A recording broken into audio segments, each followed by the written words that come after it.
শিক্ষার্থী exam BD চ্যানেলের পক্ষ থেকে শুভেচ্ছা। আজকের বড় নিয়োগ বিজ্ঞপ্তি 658 পদে শিক্ষা প্রকৌশল অধিদপ্তরের নতুন নিয়োগ বিজ্ঞপ্তি প্রকাশিত হয়েছে। খুবই দারুণ সুসংবাদ। যারা আপনারা সরকারি চাকরির জন্য ওয়েট করছিলেন, বিভিন্ন পদে আবেদন করার জন্য আপনাদের এই সুযোগ।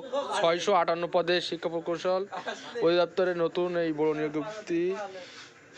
এখানে অধিদপ্তরের সম্প্রতি 7টি পদে মোট 558 জনকে নিয়োগের বিজ্ঞপ্তি অনুসারে পদগুলোর শূন্যতা পূরণ সাপেক্ষে অনলাইনে পদগুলোর জন্য আবেদন শুরু হয়েছে। 26 তারিখ থেকে শুরু হয়ে আবেদন করা যাবে 20 জানুয়ারি 2025 সাল পর্যন্ত। পদের নাম ও পদের সংখ্যা এখন আপনাদেরকে জানিয়ে দেব। তো বিপুল পরিমাণে নিয়োগ বিজ্ঞপ্তি প্রকাশিত হচ্ছে ইদানিং। আপনারা বিভিন্ন মন্ত্রণালয়, অধিদপ্তর, বিভিন্ন সরকারি নিয়োগ বিজ্ঞপ্তি পেয়েছেন ইতিমধ্যে, আরও পাচ্ছেন, সামনে আরও পাবেন।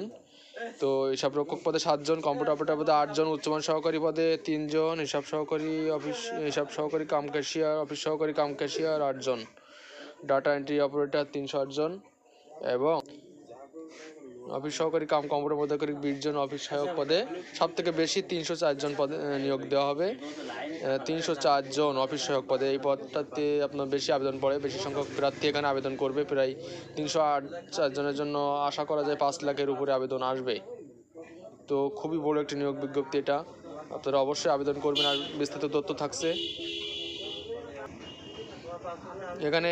আবেদনের বয়স সীমা কিন্তু 18 থেকে 32 বছর করা হয়েছে, যেহেতু 32 বছর একটা নীতিমালা দেওয়া হয়েছে সরকারি চাকরিতে। 32 বছর পর্যন্ত এখন আবেদন করতে পারবে। তো আবেদনের নিয়ম বলি, এখানে আগ্রহী প্রার্থীগণ এখানে এই যে আপনার ওয়েবসাইট আছে, এখানে ওয়েবসাইটে আবেদন পূরণ করতে পারবেন এবং আপনারা আগামী জানুয়ারি মাসের 25 তারিখ পর্যন্ত আবেদন করতে পারবেন। এখন সার্কুলারটি আপনাদেরকে দেখাচ্ছি এখনই। এখানে দেখছেন গণপ্রজাতন্ত্রী বাংলাদেশ সরকার শিক্ষা প্রকৌশল অধিদপ্তর প্রশাসন শাখা, শিক্ষা ভবন, 2য় ব্লক, ঢাকা। এখানে আপনাদের নিয়োগটি দেওয়া হয়েছে স্মারক নম্বরে গত 8ই ডিসেম্বর। হিসাব রক্ষক কম্পিউটার অপারেটর পদে 18 থেকে 32 এবং কম্পিউটার অপারেটর পদে 18 থেকে 32 8 জন, উচ্চমান সহকারী 18 থেকে 32 3 জন, হিসাব সহকারী 18 থেকে, ডাটা এন্ট্রি অপারেটর গ্রেড 16। এখানে বেতন স্কেল দেখতে পাচ্ছেন 9,300 থেকে 22,490 টাকা পর্যন্ত।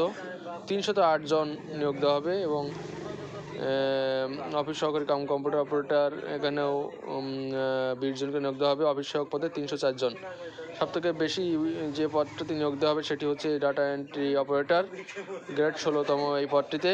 এখানে যারা কম্পিউটার সার্টিফিকেটধারী তারা কিন্তু সুযোগ পাবেন এবং অফিস সহায়ক পদে সকলেই আবেদন করতে পারবেন। যারা এসএসসি পাস সর্বনিম্ন সকলে আবেদন করতে পারবেন। তো এই পদগুলোতে অবশ্যই আপনারা আবেদন করবেন। আশা করি একাধিক পদে আপনারা আবেদন করতে পারবেন এবং এখানে আপনারা নিয়ম অনুযায়ী আবেদন করবেন আশা করি। তো যাই হোক, আপনাদের আজকের এই ভিডিওটি কেমন লাগলো অবশ্যই জানাবেন। ভিডিওটি ভালো লাগলে লাইক, কমেন্ট, শেয়ার করবেন এবং আমাদের সঙ্গে থাকবেন। ধন্যবাদ।